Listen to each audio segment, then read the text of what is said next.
Саламатсыздарбы ардактуу көрүүчүлөр.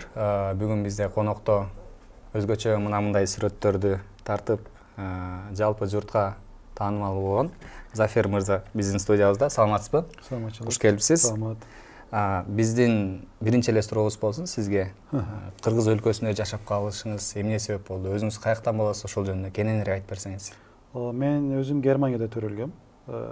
Бирок Түркияда чоноюп университетти да Түркиядан бүттүм. Карадениз техникалык университетте 2003 жылында. Анан кийин 1 жыл Африкада болдум. Анан бул жакта досторум болчу. Мен иштеген мекемеде сапатта иштеген. Ошолор менен байланышып, алардын чакыруусу менен бул жака келдим. Бирок шунча жыл калабыз деген ниетимизде, планымызда жок болчу. Бизде Орто Азия дегенде билесиздер, тарыхта биз бир түрк атанын балдары, бир үй бүлөдөн чыкканбыз. Ошон үчүн бизде Орто Азия дегенде ата мекен деген бир сезим бар. Ошол ата журдумузду бир көрөйлү, бир 3 жылбы, 5 жылбы жашайлы деп иштейли деп келдик. Бирок 18 жылды бүтүрдүк буюрса. Демек сиз үчүн биздин кыргыз тил түрк тилдеринин катарында болгон үчүн кыйынчылык да, салттарыбыз да окшош. Ошон үчүн мен келгенден баштап бир Кудайга шүкүр кыйналган жокмун. Албетте тил öğрөнүш үчүн бир аз убакыт өттү, бирок сиз айткандай окшоштуктары көп, сөздөрү окшош, анан сөздү айтыш жолу башкачараак, окшош. Грамматикабыз окшош. Мисалы англискиге салыштырмалуу ал башкача сөздөрдү, эми башкача уюштурабыз да сөздү айтканда. Ошон үчүн мен белким ушу адамдар менен да сүйлөшкөндү жакшы көрөм. Көп жерлерде кыдырдык. Анан өзүм мугалим болгон үчүн да белким ата-энелер менен, адамдар менен сүйлөшүп тилди да öğрөнүп кеттик. Өзүңүздүн кесибиңиз боюнча эмне кесип? Мен өзүм физика мугалиммин. Физика. Сүрөт тартуу бизде хобби. Анан ушу сүрөт тартуу боюнча айта кетсеңиз, ушул фотограф менен жөнөкөй адамдын айырмасы кандай болот ушунда? Албетте бир нерсени көп кылсаңыз, бул кандай бир нерсе болсо да, ал жака бир көз карашыңыз башкача болуп кетет. Ошон үчүн белки менде көп сүрөт тартканыма байланыштуу, алдыңызда мисал көп нерсе болсо көрө турган, белки мен анын бир маанилүү же кызык же бир кадырга батыра турган жерине белки сизден деген сүрөт тартмаган адамга салыштырмалуу, ошону бат эле белки кармап калышы мүмкүн. Себеби сүрөт тартууда ошол эң кызык, эң маанилүү, эң сезимдүү жагына ошол кадырга киргизиш керек да. Ошол белки өнүкүп кеткендир. Жакшы. Анан кандай тематикада сүрөттөргө көбүнчө басым жасап ушул сүрөттөрдү тартасыз? Албетте биринчиден жаратылыш, себеби Кыргызстандын жаратылышын баарыбыз билебиз. Азыр бул жакта андай мындай дегендин кереги жок. Бирок бала эмне кызык болду өзгөчө, ошо жаратылышка кошо. Мисал мен эч качан мына Ленин пиккин чокусуна чыкайм деген бир мындай максатым да жок, аны кызыккан да жокмун. Мана андан көрө мисал бир алайкуда, бир айылда эл менен аралашып, бирөөнүн үйүндө конук болуп, ошолордун илгерикине окшош жашоосуну көрүп, алар менен сүйлөшүп, отуруп, чай ичип, анан колдон келгенче сүрөт тартуу. Ошол айтем дегеним, ошо жаратылыш менен кошо элдин жашоосу, карапайым жашоосу, эски илгерки салттардын сүрөткө тартуу, улуттук оюндар, улакка окшош. Ошолор мен үчүн кызык болду. Мен ойлойм, элге да бул кызык болду да. Себеби айылдагы бир сүрөттү көрүп, адамдар эски кичинекейиндеги жашоосуну эстейт. Же азыр Россияда башка жакта мигрант болуп жашаган кыргыздар бар. Ошолорго да кызык болуп калат да сүрөттөр. Жакшы. Дагы бир суроо берейинчи сизге. Сиз баалаган ошо кыргыз элиндеги сапаттар кандай сапаттарды бааладыңыз биздин? Кандай сапаттар дегенде, мисал үчүн бирөөлөр айтат да, чет өлкөдөн келгендер кыргыздар меймандос экен, же ушул сыяктуу да. Албетте эң биринчи меймандостук.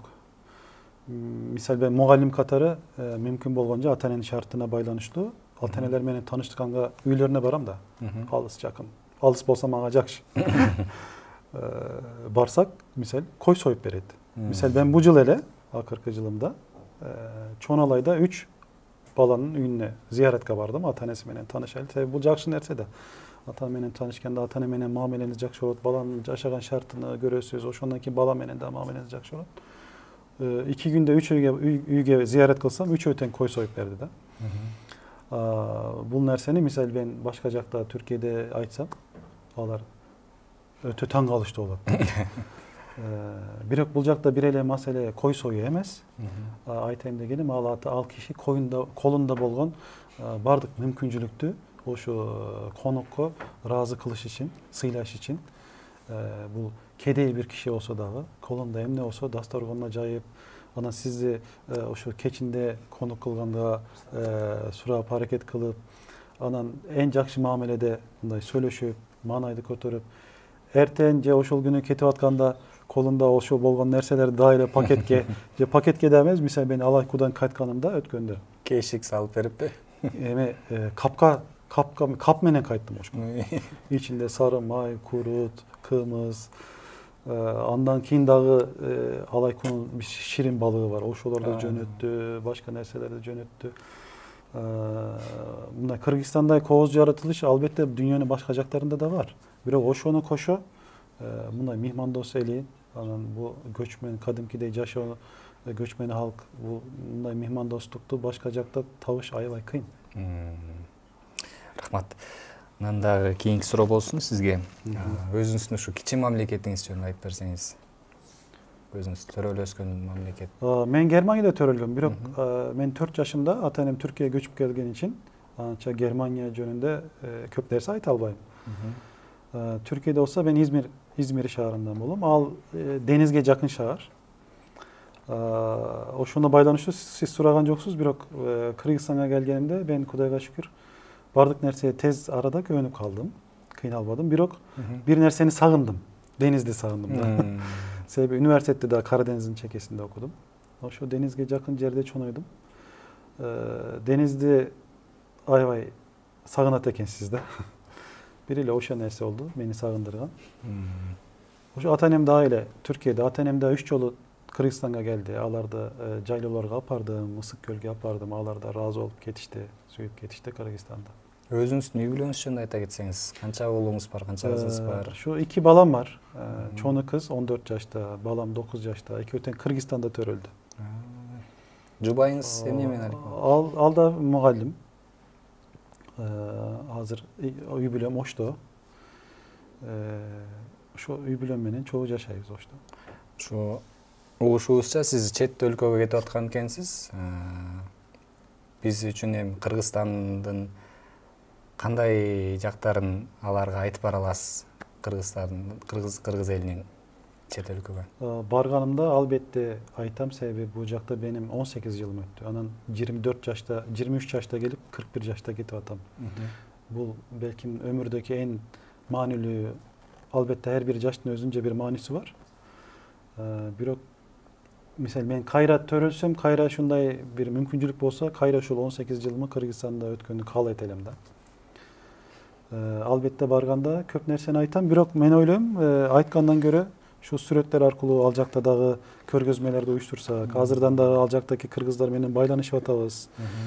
Адамдарга айткандан көрө şu сүрөттөр аркылуу ал жакта дагы көргөзмөлөрдү кылып, бир нерселерди уюштуруп, şu Кыргызстанды да реклама кылабыз буюрса.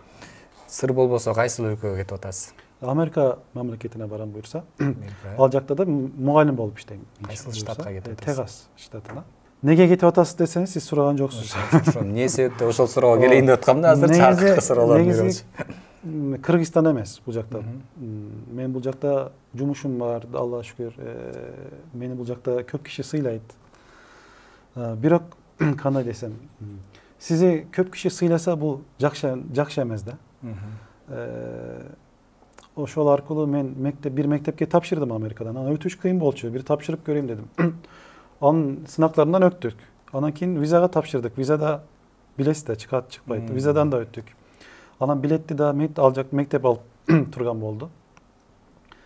Неге барып атасыз десеңиз, ошол айткандай, бул жакта жашоо жакшы мага. Бирок жашоодо бир аз кыйынчылык да керек болот да. Кыйынчылык дегеним Кудай ден соолук берсин, чоң кыйынчылык да бермесин, бирок өзүнүзү өнүктүрүш үчүн баары бир өзүнүздү бир аз кыйнашыңыз керек болуп атат да. Ben de ойлойм, Америкага барсам иншалла өзүм үчүн да, балдарым үчүн да английский жагынан, өзүм кесибим жагынан, белким башка жактардан да өзүмүздө кайрадан бир жаны мугалимге окшош жакшы бир энергия менен кайрадан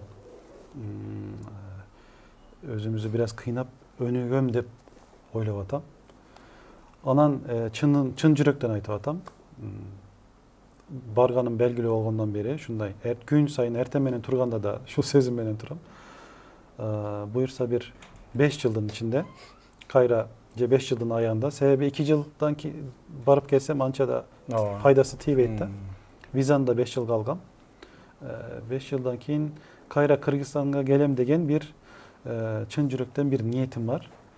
Buyursa 5 yıldan keyin kayra Kırgızistan'a gelsem özüm şu Angilskiden daha kesiminden daha kişine önügüp buyursa baldarga hazırki salımımdan daha köp salımım bolot diye oylayım.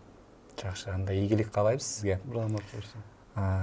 Жалпы кыргыз элине болгон өзүңүздүн ыраазычылыгыңызды. Oba keberler aytat, agay siz geçseniz Kırgızistan'da suretleri kim tartat dep. Hudayga şükür hazır internetten karasanız öte jakşı hazır suretke tartkan baldar var. Oşun için Türkçe eme deyit. Gözüm arkada kalmaz deyit. Bu degen közüm artta kalbayt degen deydi. Buyursa benim işimi, ben kılgan işimi, buyursa menikinden de jakşı ulantıra turgan baldar var. Kırgız eline aytayım degenim özünün cerinin Kırgız eli Beyiş'teydi. Kanday Koz memlekette yaşaganına hiç kaçan unutmasın Kırgızlar. Ondan başka problemalar elbette var. Birok bu probleme bardıkça yerde var. Buyursa alarda tez arada onda olup geçsin. Anan hiç kaçan ümitini çok kılmasın. En negizgi baylık Kırgızistan'da var da. Belki Dubai'de bir zdanyalar, zavutlar çok birok. Andan da bay, caratılışı var, taze susu var. Anan şunday mihmandos eli var. Bu baylıklarda çoğaltmasın buyursa. Рахмат биздин студиябызга келип бергениңиз үчүн. Ийгиликтерди каалайбыз. Буюрса сизди дагы күтөбүз Кыргызстандан. Buyursa. Men işenim bilem da kaçan Kırgızistan'a gelsem açıla turgan eşikler köp. Hiç kaçan anı unutmayayım. O şu oyun ve niyet menen kayra geleyiz buyursa. Ийгилик каалайбыз. Rahmat.